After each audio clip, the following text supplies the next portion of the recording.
یحییٰ بن یحییٰ تمیمی اور ابو بکر بن ابی شیبہ نے کہا، ہمیں ابو احوص نے حدیث بیان کی، انہوں نے ابو اسحاق سے، انہوں نے موسیٰ بن طلحہ سے، اور انہوں نے حضرت ابو ایوب رضی اللہ عنہ سے روایت کی۔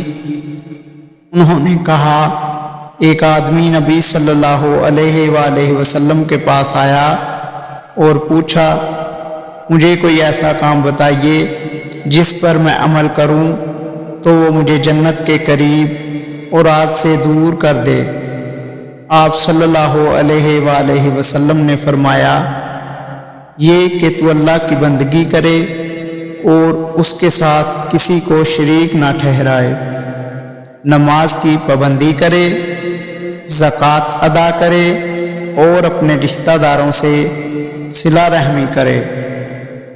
جب وہ پیٹھ پھیر کر چل دیا تو رسول اللہ صلی اللہ علیہ وآلہ وسلم نے فرمایا، اگر اس نے ان چیزوں کی پابندی کی جن کا اسے حکم دیا گیا ہے تو جنت میں داخل ہوگا۔ ابن ابی شیبہ کی روایت میں ہے، اگر اس نے اس کی پابندی کی تو جنت میں داخل ہوگا۔ صحیح مسلم حدیث نمبر 106۔